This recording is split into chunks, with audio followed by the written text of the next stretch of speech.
তো আজকে আমরা দেখব ব্র্যাক ব্যাংক আস্থা থেকে আমরা কিভাবে পাসওয়ার্ডটা রিসেট করতে পারি বা চেঞ্জ করতে পারি। ব্র্যাক ব্যাংক থেকে অনেকে এসএমএস পাচ্ছেন যে তার পাসওয়ার্ড 11 দিন বা 12 দিনের মধ্যে এক্সপায়ার হয়ে যাবে, পাসওয়ার্ডটা নতুন করে রিসেট করার জন্য মেসেজ করা হচ্ছে। তো ব্র্যাক ব্যাংকে আস্থা অ্যাপে প্রথমে আমরা লগ ইন করে নিই। আস্থা অ্যাপে ড্যাশবোর্ডে আসার পরে আমরা এই যে বাম পাশে যে 3 ডট আইকন আছে এখানে ক্লিক করব। এখানে ক্লিক করার পরে আমাদের এই বাম পাশে অনেকগুলো অপশন আসবে। অপশন থেকে আমরা সিলেক্ট করব হচ্ছে ইউজার সেটিংস।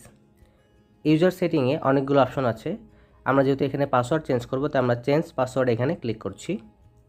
চেঞ্জ পাসওয়ার্ডে যাওয়ার পরে দেখুন এখানে 3টে অপশন আছে, ওল্ড পাসওয়ার্ড, নিউ পাসওয়ার্ড এবং কনফার্ম নিউ পাসওয়ার্ড। তো আমরা আগে যে পাসওয়ার্ডটা দিয়ে আস্তে অ্যাপে লগ ইন করতাম, আগে আমাকে সেই পাসওয়ার্ডটা টাইপ করতে হবে।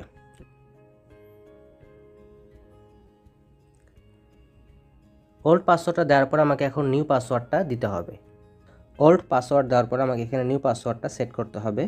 নিউ পাসওয়ার্ড সেট করার সিস্টেমও আগের মতোই, বড় হাতের অক্ষর থাকতে হবে, ছোট হাতের অক্ষর থাকতে হবে, সংখ্যা থাকতে হবে এবং স্পেশাল ক্যারেক্টার থাকতে হবে। সবগুলো মিলায় সর্বনিম্ন 8টা লেটার হতে হবে। আমি উপরে যে পাসওয়ার্ডটা দিয়েছি নিউ পাসওয়ার্ড, সেম পাসওয়ার্ডটা আমি নিচেও টাইপ করতে হবে। যে এইখানে যখন টাইপ করছি তখন এটা কিন্তু ডট হয়ে যাচ্ছে। এটা দেখার জন্য আমি কি টাইপ করছি এটা দেখার জন্য আমাকে ডান পাশে এই যে চোখের মতো আইকন আছে, এখানে ক্লিক করে এটা শো করবে আমি কি টাইপ করছি এখানে। এরপর আমরা আবার টাইপ করব। দুইটা পাসওয়ার্ড, উপরের পাসওয়ার্ড যেমন ইন্টার নিউ পাসওয়ার্ড এখানে এবং কনফার্ম নিউ পাসওয়ার্ড দুইটা সেম হওয়ার পরে আমরা এখানে সাবমিট বাটনে ক্লিক করব। আমি দুইটা হাইড করে দিচ্ছি। এরপর আমরা সাবমিট বাটনে ক্লিক করব।